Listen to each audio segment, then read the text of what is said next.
ఏలియా గారికి సారేపాతు విధవరాలికి మధ్య జరిగిన సంభాషణ కనిపిస్తూ ఉంటుంది. ఆ సారేపాతు విధవరాలికి అదే విధముగా ఏలియా గారికి మధ్య ఎలాంటి సంభాషణ జరుగుతూ ఉన్నది అని అంటే, చక్కగా అక్కడ మనకు కనిపిస్తూ ఉన్నది, స్పష్టంగా కనిపిస్తూ ఉన్నది. కొంత ఆహారము మధ్య వారికి సంభాషణ కనిపిస్తూ ఉన్నట్లు మనకి తెలియపరచబడుతూ ఉన్నది పరిశుద్ధ గ్రంథము. ఎప్పుడు తెలియపరచబడుతూ ఉన్నది? అంతా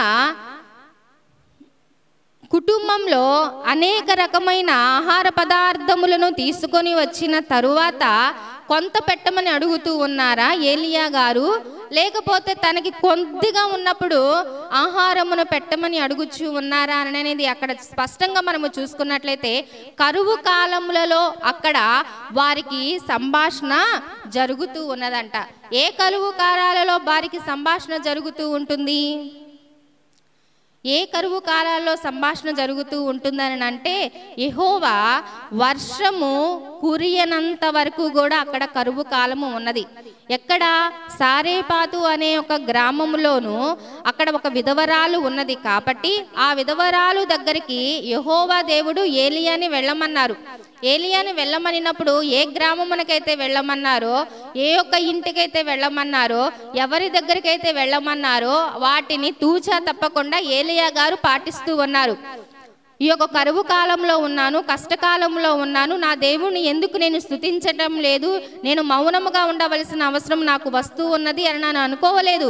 దేవుడు ఏ మాట అయితే సెలవిస్తూ ఉన్నారో, దేవుడు దేని కొరకైతే వేచి ఉన్నాడో, దేవుడు ఏ కార్యం చేయదలిచి ఉన్నాడో అని నన్ను గ్రహించి ఏలియా గారు యెహోవా దేవుడు ఎక్కడికైతే పంపిస్తూ ఉన్నాడో అక్కడికి ఆ యొక్క ఏలియా గారు వెళ్ళిపోతూ ఉన్నారంట.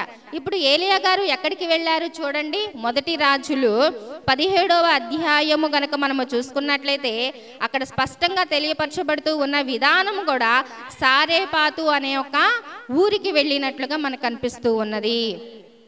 ఆ యొక్క విధవరాలు పేరు వ్రాయబడలేదు కానీ, ఆ విధవరాలు యొక్క కుటుంబం పేరు వ్రాయబడలేదు కానీ, గ్రామం పేరు మాత్రమే వ్రాయబడి ఉన్నది. సారేపాతు అనే ఊరికి అక్కడికి వెళ్ళిన తరువాత అంతటా యెహోవా వాక్కు అతనికి ప్రత్యక్షమై ఇలాగూ సెలవిచ్చెను, నీవు సీదోను పట్టణ సంబంధమైన సారేపాతు అనే ఊరికి పోయి అచ్చట ఉండుము. కరువు కాలం వచ్చింది, కష్టకాలం వచ్చింది, దేవుడు భూమి మీద వర్షాన్ని కురిపించటం లేదు. అప్పుడు ఏలియా గారికి ఎక్కడికి వెళ్ళమని చెప్పారంట? సీదోను పట్టణ సంబంధమైన సారేపాతు అనే ఊరికి వెళ్ళారు. వెళ్ళిన తరువాత నిన్ను పోషించుటకు అచ్చటనున్న ఒక యుధవరాలికి నేను సెలవిచ్చితిని. నిన్ను పోషించటానికి ఎవరికి సెలవిచ్చారంట దేవుడు? ఏలియాని పోషించటానికి ఎవరికి సెలవిచ్చాడంట యెహోవా దేవుడు? విధవరాలికి సెలవిచ్చాడు. విధవరాలి దగ్గర కరువు కాలాల్లో కష్టకాలాల్లో ఏమైనా ఉంటుందండి? ఏమీ ఉండదు, ఏమీ ఉండదు. కానీ దేవుడు యొక్క కార్యం అక్కడ చేయబడాలి. దేవుని యొక్క భీకర కార్యము అక్కడ కన్నులారా ఆ గ్రామం వారు చూడాలి. కాబట్టి దేవుడు ఎవరికి సెలవిచ్చారు? విధవరాలకి సెలవిచ్చాడు.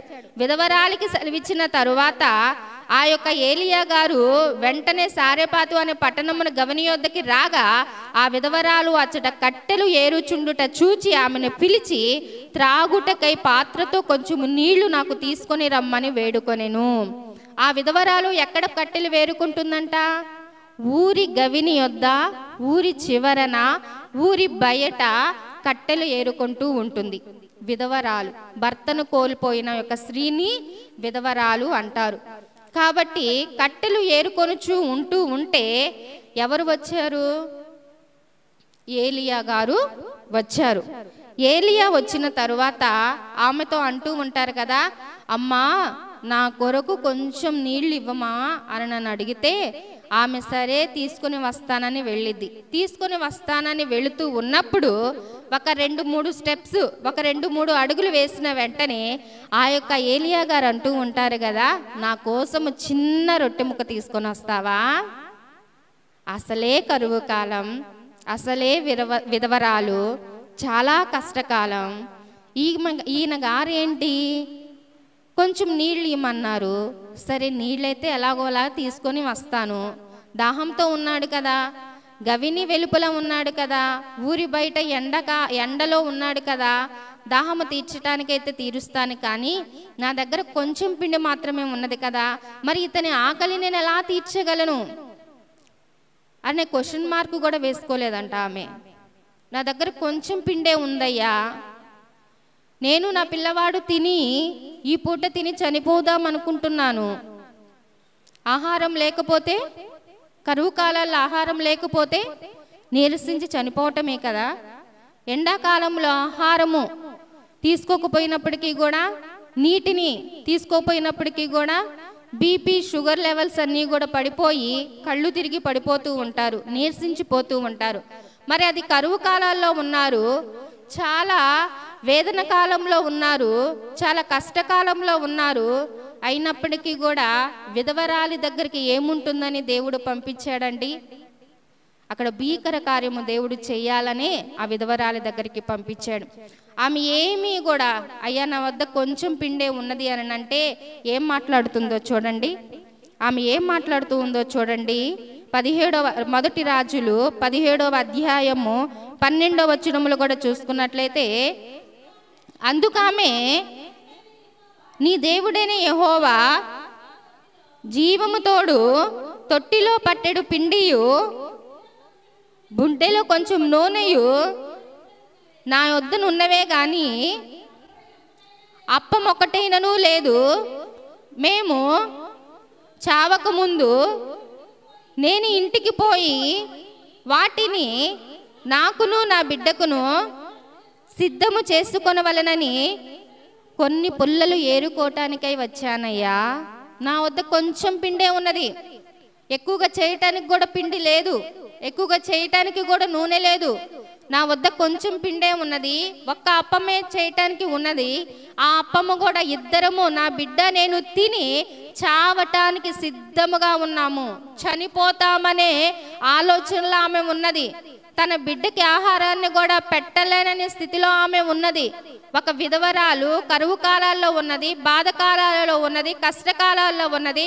తానుకును తన బిడ్డకు ఆహారము కూడా పెట్టలేని స్థితిలో ఆమె ఉన్నది. అప్పుడు ఏలీయా వచ్చి మాట్లాడుతూ ఉంటే, ఈ యొక్క మాటలు స్పష్టంగా చెప్పిన తరువాత ఆ ఏలీయా అంటూ ఉంటాడు కదా, ఏమని అంటూ ఉంటాడంటే, భయపడవద్దు, నీవు చెప్పినట్లు చేయుము. భయపడవద్దు, నీవు చెప్పినట్లు చేయుము. దేవుడు ప్రతిరోజు కూడా మనల్ని భయపడవద్దు అని చెప్తూ ఉంటాడు. దేవుడు ఏమైతే చెప్పాలని అనుకుంటూ ఉంటారో భయపడవద్దు. విశ్వాస జీవితంలో ముందుకు వెళ్ళాలంటే భయపడవలసిన అవసరం లేదు. విశ్వాస జీవితంలో పరిశుద్ధత కలిగి జీవించాలంటే భయపడవలసిన అవసరం లేదు. ఈ యొక్క ఏలీయా గారు ఏమైతే చెప్పారో ఆ చెప్పిన మాటని తూచా తప్పకుండా పాటిస్తూ ఉన్నది విధవరాలు. ఆ యొక్క ఏలీయా గారి గురించి విధవరాలికి తెలియదు. తన బంధువు కాదు, తన సహోదరుడు కాదు, తన రక్త సంబంధి కాదు, దూర ప్రాంతం నుంచి వచ్చాడు. ఆహారం ఇమ్మని అడుగుతూ ఉన్నాడు, దాహమునకు కొంచెం నీళ్లు ఇమ్మని అడుగుతూ ఉన్నాడు. అలా అడుగుతూ ఉన్నప్పుడు వెంటనే ఆమె ఏలీయా మాటలకు విని చక్కగా తూచా తప్పకుండా పాటిస్తూ ఉన్నది. భయపడవద్దు అని ఏలీయా విధవరాలితో మాట్లాడుతూ ఉంటే, నాకు ఒక చిన్న అప్పము మొదట నా యొద్దకు తీసుకొని రమ్ము. దేవుని యొక్క విషయంలో, దేవునికి ఇచ్చే విషయంలో ప్రతిష్టత కలిగి మనము జీవించేవారిగా ఉండాలి. మొదట ఏది వచ్చినప్పటికీ కూడా నీ రాబడి ఎంతటిలో కూడా 10వ వంతు దేవునికి ఇవ్వమని సెలవిస్తూ ఉంటారు. మొదట ఆయనకి ఇచ్చిన తరువాతనే ఆహార విషయంలోనైనా, పాడి పంటల విషయంలోనైనా, పంట పొలాలలో పండిన వాటి విషయంలోనైనా మొదట దేవునికి అర్పించిన తరువాత, ఎలా అర్పించాలి అని అంటే దేవుని యొక్క మందిరానికి తీసుకొని వచ్చి ప్రార్థించిన తరువాతనే వాటిని అర్పించినట్లు. ఎవరికో దైవజనులకు ఇస్తున్నాము కదా, దైవజనులు వారికి తింటున్నారు కదా, మానవుని మాతృములు మాత్రమే కదా, మన కంటికి కనిపించేవారు మాత్రమే కదా, వారికి మేము ఎందుకు ఇవ్వాలి అని అంటే అక్కడ దేవుడు ఏదైతే చెబుతూ ఉన్నాడో మొదటగా దేవునికి 10వ వంతు అర్పణ చేసిన తర్వాతన మాత్రమే మనము స్వీకరించే వారిగా ఉండాలన్నమాట. ఏలియా ఈ యొక్క విధవరాలితో ఏమని చెప్తూ ఉన్నారు అని అంటే, అప్పము మొదట చేసి నా వద్దకు తీసుకొని రమ్ము. కొంచెం పిండి మాత్రమే ఉంటూ ఉన్నదని చెప్పావు కదమ్మా, కొంచెం నూనె మాత్రమే నీ వద్ద ఉన్నదని చెప్పావు కదా, మీ ఇద్దరు తిన్న తర్వాత నాకు కొంచెం చేసి ఇవ్వమని చెప్పలేదు. మీ ఇద్దరు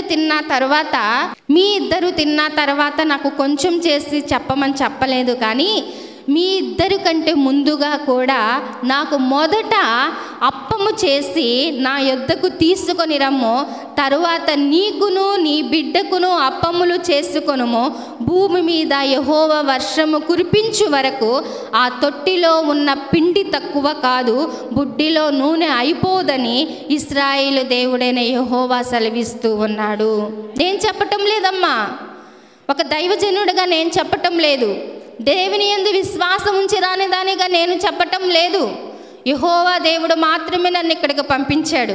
యెహోవా దేవుడే నన్ను ఇక్కడికి పంపించాడు కాబట్టి ఆయనే సెలవిస్తూ ఉన్నాడు. ఆయనే చెప్తూ ఉన్నాడు, నీకు ఉన్న కొంచెంలో మొదట దేవునికి ఇమ్ము. మొదట దేవునికి ఇచ్చిన తరువాత, దైవజనులకు ఇచ్చిన తరువాత నీకును నీ బిడ్డకును చేసుకొని తినుము. అది తిన్న తర్వాత యెహోవా వర్షము భూమి మీద కురిపించు వరకు ఆ తొట్టిలో ఉన్న పిండి తక్కువ కాదు, బుడ్డిలో ఉన్న నూనె అయిపోలేదు. ఆమె యొక్క ఆలోచన ఏమున్నదంట, ఒక్క అప్పము తయారు చేసే పిండి మాత్రమే తన దగ్గర ఉన్నది. కానీ దైవజనులకు పెట్టిన తరువాత అది ఎంతవరకు అభివృద్ధి పొందిందంట చూడండి. 15వ వచనంలో కూడా చూసుకున్నట్లయితే, ఇశ్రాయేలు దేవుడైన యెహోవా సెలవిచ్చుచున్నాడు అనెను. అంతటా ఆమె వెళ్ళి ఏలియా చెప్పిన మాట చొప్పున చేయగా అతడును ఆమెను ఆమె ఇంటి వారును అనేక దినములు భోజనము చేయుచూ వచ్చిరి. అప్పటి వరకేమో తన బిడ్డకి తనకు మాత్రమే కొంచెం పిండి మాత్రమే ఉన్నది. ఎప్పుడైతే ఏలియాకు కొంచెం అప్పము చేసి ఇచ్చిన తరువాత ఆశీర్వాదము చూసారా ఎంతవరకు ఉన్నదో, తన ఇంటి వారందరూ కూడా కరువు కాలాలు తీరిపోయేంత వరకు కూడా ఆ యొక్క పిండి డెవలప్ అవుతానే ఉన్నది. ఏ రోజు ఆకలి ఆ రోజు తీరిపోతూనే ఉన్నది, ఏ రోజు కరువు ఆ రోజు తీరిపోతానే ఉన్నది, ఏ రోజు దాహం ఆ రోజు అయిపోతానే ఉన్నది, ఏ రోజు నూనె కావాల్సిందే ఆ యొక్క బుడ్డిలో డెవలప్ అవుతానే ఉన్నది. నేను ఇవ్వనయ్యా, నేను ఇవ్వవలసిన అవసరం లేదు, నేను విధవరాలిని, నా బిడ్డకి ఈరోజు నేను ఆహారం పెట్టాలి అనని ఆ రోజు ఏలియాకి గనక ఆమె ఆహారం పెట్టకపోయి ఉండినట్లయితే ఈ పరిశుద్ధ గ్రంథంలో సారేపాతి విధవరాలనే పేరు వ్రాయబడి ఉండేది కాదేమో. ఒక విధవరాలి దగ్గర ఏమి ఉన్నదని దేవుడు ఏలియాని పంపించాడు?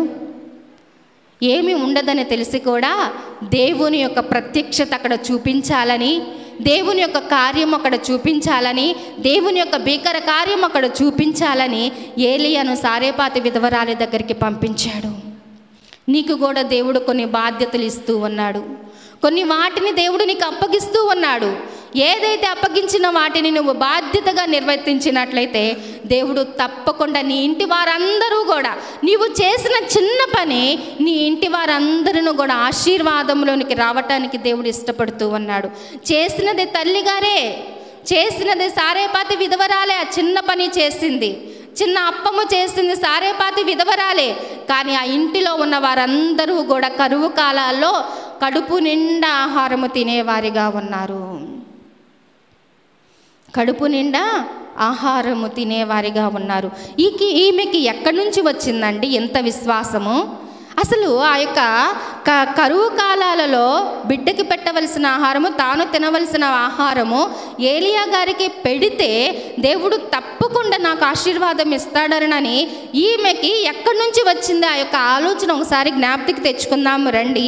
నిర్గమకాండము 16వ అధ్యాయంలో గనక మనము చూసుకున్నట్లయితే ఆమె యొక్క విశ్వాసము ప్రతిరోజు కూడా అంచెలంచెలుగా ఆశీర్వదించబడటానికి కారణం అక్కడ మన కొరకు కనిపిస్తూ ఉంటుందన్నమాట. నిర్గమకాండము 16వ అధ్యాయములో గనక మనము చూసుకున్నట్లయితే చక్కని మాటలు అక్కడ మన కొరకు పొందపరచబడుతూ ఉంటాయి.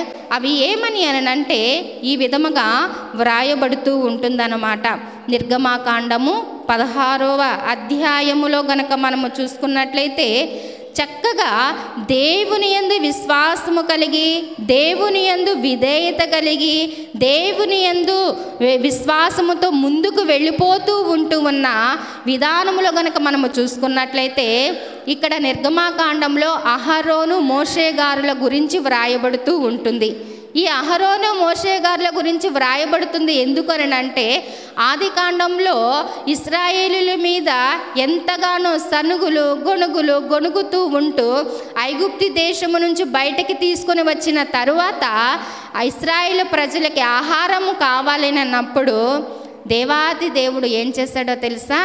మన్నాను కురిపించాడు. మన్నా ఏ రోజు మన్నా ఆ రోజునే కూర్చుకోండి, ఏ రోజు మన్నా ఆ రోజునే మీరు సమృద్ధి చేసుకోండి, ఏ రోజు కావలసిన ఆహారం ఆ రోజు మీరు సమకూర్చుకోండి అని అంటే బిడ్డలు అలాగే చేశారు. అలా చేసి వారి విశ్వాసాన్ని ముందుకు కొనసాగించుకునేటట్లుగా చేశారు. కాబట్టి ప్రియ దేవుని బిడ్డలారా, మనము ఇక్కడ చూసుకున్నట్లయితే నిర్గమాకాండము 16వ అధ్యాయము 12వ వచనములో కనుక మనం చూసుకున్నట్లయితే నీవు సాయంకాలమున మీరు మాంసముని తిందురు, ఉదయమున ఆహారము చేత తృప్తి పొందుదురు, అప్పుడు నీ దేవుడైన యెహోవాను నేనే అని మీరు తెలుసుకుందురని వారితో చెప్పగా, ఏమేమంట? సాయంకాలమున మీరు మాంసమును తిందురు, ఉదయమున ఆహారము చేత తృప్తి పొందుదురు. అరణ్యకాలంలో అరణ్య సమయాలలో అడవులలో ఏమైనా మాంసం దొరుకుతుందండి? ఏమైనా మాంసం దొరుకుతుందా? దొరకదు. కానీ దేవాది దేవుడైతే మాత్రము ఆ యొక్క అరణ్యంలో వారు నడుస్తూ ఉంటూ ఉన్న సమయాలలో కూడా సాయంకాలమున మీరు మాంసమును తిందురు, ఉదయమున ఆహారము చేత తృప్తి పొందుదురు అనే యొక్క వాక్యమును ఈ యొక్క సారేపాతు విధవరాలు గ్రహించి ఉన్నది. కాబట్టి ఈ యొక్క రాజుల గ్రంథంలోనికి వచ్చేసరికి ఆ వాక్యమును ఆమె విన్నది. కాబట్టి నేను దైవజనులకి గనక కొంచెం ఆహారం పెడితే చాలు, దేవుడు ఉదయకాల సమయంలో ఆహారము చేత తృప్తి పొందేటట్లు చేస్తానన్నాడు కదా, సాయంకాల సమయంలో మాంసము చేత తృప్తి పొందేటట్లు చేస్తానని సెలవిచ్చాడు కదా.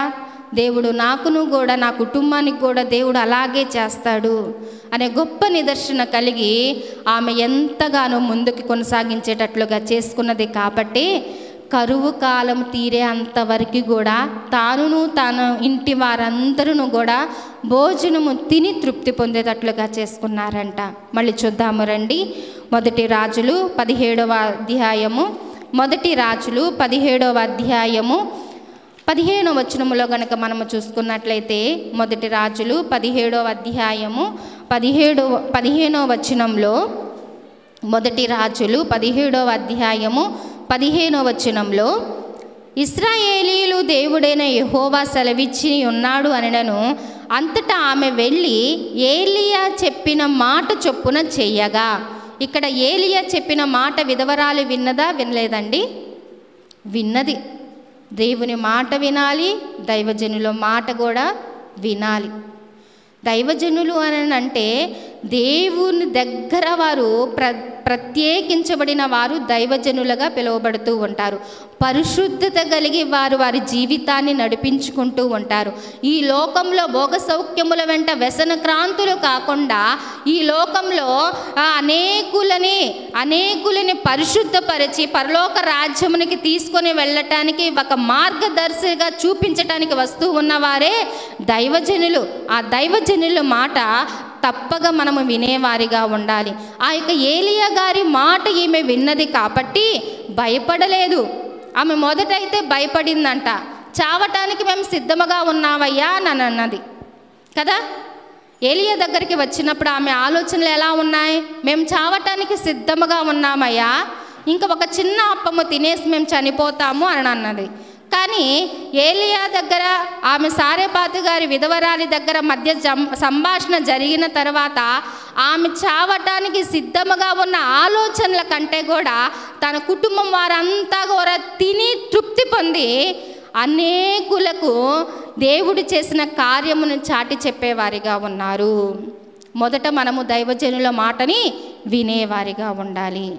దైవజనులు ఎంత కష్టకాలంలోనైనా, ఎంత వేదన కాలంలోనైనా, ఎంత భరించే కాలంలోనైనా, ఎంత కరువు కాలంలోనైనప్పటికీ కూడా విశ్వాసముతో ముందుకు వెళ్ళిపోతూ ఒక చిన్న మాట చెప్పారనుకోండి, ఆ చిన్న మాట యందే విశ్వాసము కలిగి మనము జీవించే వారి వలె ఉండాలి. ఈ యొక్క సారెపాతి విధవరాలు కూడా అలాగే జీవించింది. మొదట ఆమె భయపడిందంట. ఆమె ఆలోచనలు ఎలా ఉన్నాయి? భయపడింది. రెండవది ఆమె ఆలోచనలు ఎలా ఉన్నాయి? చావటానికి సిద్ధముగా ఉన్నామంటూ ఉన్నది. ఈ రెండు ఆలోచనలు కూడా మనిషి జీవితాన్ని కృంగుదల గుండా వెళ్ళిపోతూ జీవిస్తూ ఉంటుంది. కానీ భయపడవలసిన అవసరం లేదమ్మా. నువ్వు భయపడవద్దు. నేను చెప్పింది చేస్తే చాలు, నీ విశ్వాసం ఉంచితే చాలు. నేను చెప్పిన మాట యందు నిర్లక్ష్యం పరచకుండా చెప్పిన మాటను తూచా తప్పక పాటిస్తే చాలు. తర్వాత ఆశీర్వాదాన్ని నువ్వే కన్నులారా చూస్తావు. ఆశీర్వాదాన్ని పొందుకునేది ఎవరండి? ఆశీర్వాదముగా ఉండాలని దైవజనులు చెబుతూ ఉంటే తూచా తప్పక పాటించిన విశ్వాసులు ఆశీర్వాదాన్ని పొందుకుంటూ ఉంటారు. సారెపాతి విధవరాలు కూడా అంతే కదా. ఆమె చావటానికి సిద్ధముగా ఉన్నది. ఒక్కపూట భోజనం ఆహారము మాత్రమే తన దగ్గరగా ఉన్నది. భయపడుతూ తన జీవితాన్ని కొనసాగించుకుంటూ వెళ్ళిపోతూ ఉన్నది. కానీ ఏలియాతో మాట్లాడిన తరువాత భయం నుంచి, భయాక్రాంతుల నుంచి తప్పించుకున్నది.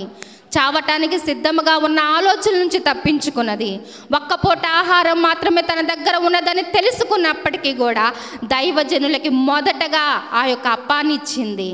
మొదటిది ప్రత్యేకించబడినది. మొదటిది దేవునికి అర్పణగా ఇవ్వాలి. మొదటిది దేవునికి ప్రతిష్ఠించబడాలి. అన్నీ తిన్న తర్వాత ఆమె ఇవ్వలేదండి. కొడుకుకి, తన ఇంటి వారికి తాను తిన్న తర్వాత దైవజనులకు పెట్టలేదు. మొదటిగా దైవజనులకి పెట్టిన తర్వాత తాను తన కుమారుడిని తిన్నారు. తిన్న తర్వాత ఎలాంటి ఆశీర్వాదం చూశారు? ఎలాంటి ఆశీర్వాదం చూశారు చూడండి. మాట చొప్పున, ఏలియా చెప్పిన మాట చొప్పున చేయగా అతడును ఆమెయు ఆమె ఇంటి వారును అనేక దినములు భోజనము చేయుచూ వచ్చిరి. అప్పటి వరకైతే ఈ యొక్క రొట్టె ముక్కను 2 ముక్కలు చేసుకొని తినే ఆహారమే తన దగ్గర ఉన్నది. 2 రొట్టె ముక్కలు ఎంతవరకు వస్తాయి? 2 నిమిషాలే తినటానికి తన దగ్గర ఉన్నది. కానీ తృప్తిగా భోజనము చేయొచ్చు అని అంటే తన యొక్క ప్లేట్లో నిండుగా కడుపారా తినేంత ఆహారము తాను దేవుడు ఇస్తూ ఉన్నాడు ఆమెకి. ఏలియా ద్వారా చెప్పిన ప్రకారము తొట్టిలో ఉన్న పిండి తక్కువ కాలేదు, బుడ్డిలో ఉన్న నూనె అయిపోలేదు.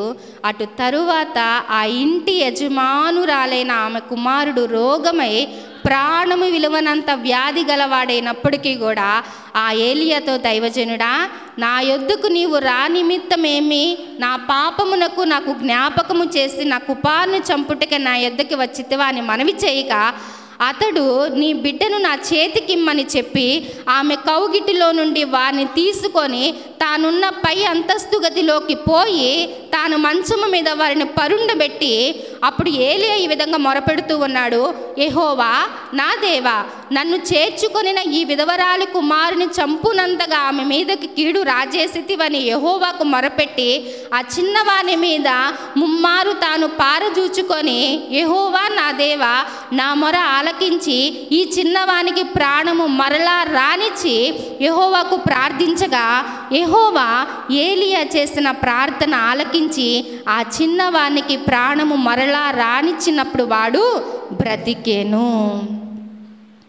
మొదటిగా అయితే ఏలియా చెప్పిన మాట ఆమె ఉన్నది.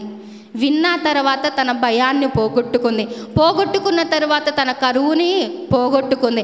కరువును పోగొట్టుకున్న తర్వాత కుమారుడు వ్యాధిగ్రస్తుడై ఉండినప్పుడు మొదటగా ఎవరి దగ్గరికి వచ్చింది? ఎవరి దగ్గరికి వెళ్ళలేదంట. ఏ హాస్పిటల్ దగ్గరికి వెళ్ళలేదంట. ఏ ఒక్క తెలిసిన వారి దగ్గరికి వెళ్ళలేదంట. తానుకు తెలిసిన దైవజనుల దగ్గరికి మాత్రమే వచ్చినది. తాను తెలిసిన దైవజనుల దగ్గరికి మాత్రమే వచ్చి, అయ్యా, నా కుమారుడు చావటానికి సిద్ధముగా ఉన్నాడు, ఇప్పటి వరకైతే నా ఆహారముని ఎంతగానో నేను తిని తృప్తి పొందేంత వరకు కూడా నీవు ఆజ్ఞ ఇచ్చి వెళ్ళిపోయావు కదా, అప్పుడైతే నేను నా ఇంటి వారం అందరము కూడా ఆహారము తిని తృప్తి పొందామయ్యా.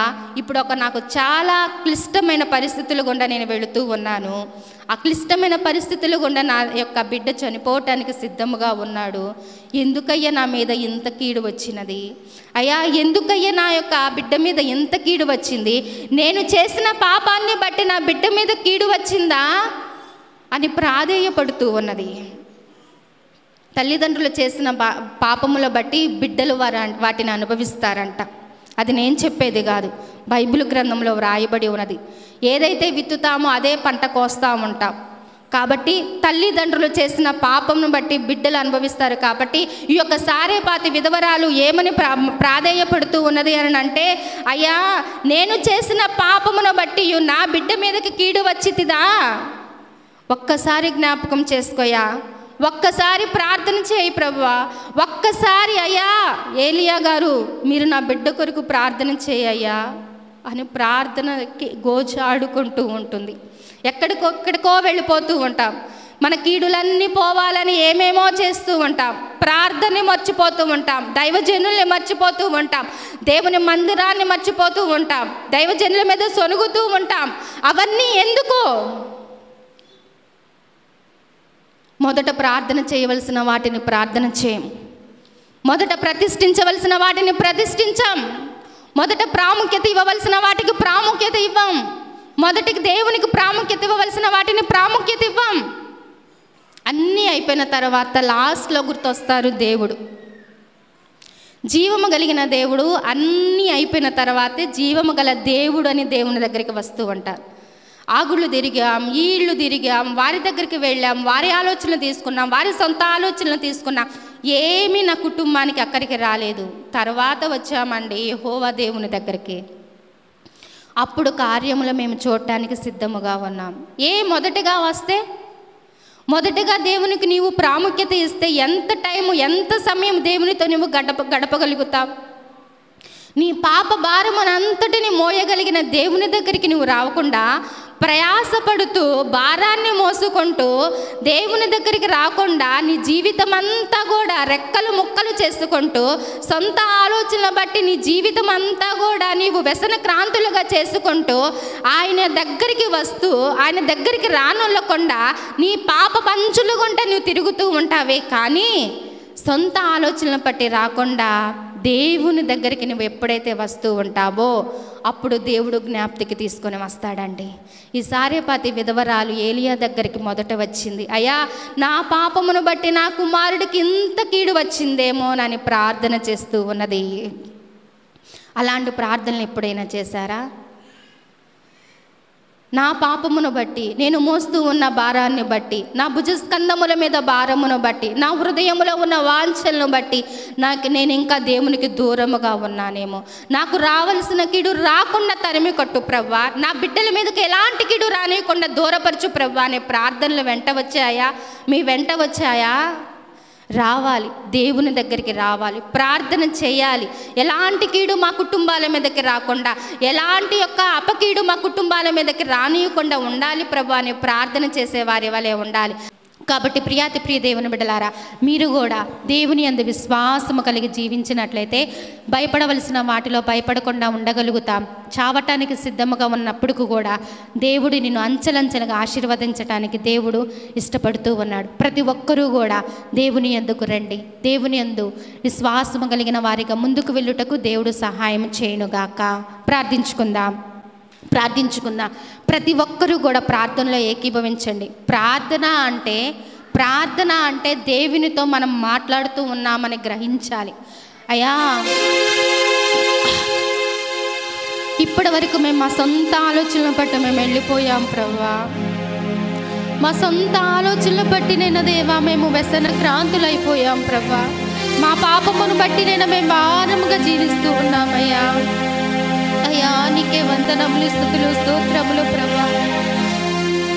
సారేపాతి విధవరాలైతే ప్రభు నైనా దేవా భయపడుతూ ఒక్కరోజు చిన్నాపమే ఉన్న సందర్భంలో కూడా ప్రభు బుడ్డిలో ఉన్న నూనె, తొట్టిలో ఉన్న పిండి, కొంచెం కొంచెం కూడా తక్కువ కాకుండా మళ్ళీ భూమి మీద వర్షము కురిసి పంట పండి పంట చేతికి వచ్చే అంతవరకు కూడా ప్రభా ఆ కుటుంబాన్ని తిని తృప్తి పొందేటట్లుగా చేశావు ప్రభా.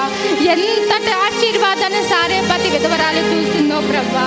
నేను అలాంటి ఆశీర్వాదాలు చూడాలయ్యా, భీకరమైన ఆశీర్వాదాలు చూడాలయ్యా, ఆశ్చర్యకరమైన ఆశీర్వాదాలు నేను చూడాలయ్యా, కంటికి కనిపించే ఆశీర్వాదాలు నేను చూడాలి ప్రభా. నా పాపాన్ని బట్టి నేను దేవా నేను భారముగా నా జీవితాన్ని జీవిస్తూ ఉన్నానయ్యా. నేను చేసిన దోషములు బట్టి నేను దేవా నా బిడ్డల మీదకి రానియొద్దు ప్రభా. నేను చేసిన పాపాన్ని బట్టి నా బిడ్డల మీద కీడు రానియొద్దు ప్రభా. ప్రతి ఒక్కరూ ప్రార్థన చేయండి. సారేపతి విధవరాలు ప్రార్థన ఆలకించిన దేవుడు నీ ప్రార్థన వినడా? ఏలియా ప్రార్థన ఆలకించిన దేవుడు నీ ప్రార్థన వినడా? వారు నువ్వు చేసినది యెహోవా దేవుడికే, మనము చేస్తూ ఉన్నది దేవునికే కదా. అక్కడ చేసిన కార్యము మన జీవితంలో చేయడా? కరుణ గల యేసయ్య కదా మన యేసయ్య. ఆయన ప్రేమ చూపించే యేసయ్య కదా మన యేసయ్య. అయ్యా నీకే వందనములు, స్తుతులు, స్తోత్రములు చెల్లించుకుంటూనైనా దేవా వారి పట్ల చేసిన కార్యములు మా ఎడల చేయి ప్రభా. నా జీవితంలో భయానందోళనతో నేను ముందుకు వెళుతూ ఉన్నానయ్యా. భయపడుతూ నా జీవితాన్ని కాలయాపన చేస్తూ ఉన్నాను ప్రభా. ఏ క్షణం ఎటువైపు నుంచి కీడు వార్త వస్తుందో అని నేను భయపడుతున్నాను ప్రభా.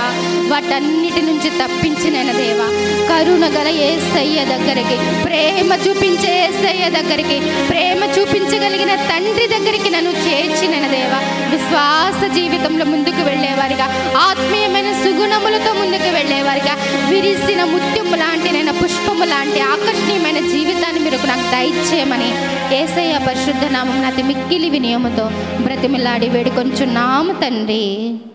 ఆమేన్.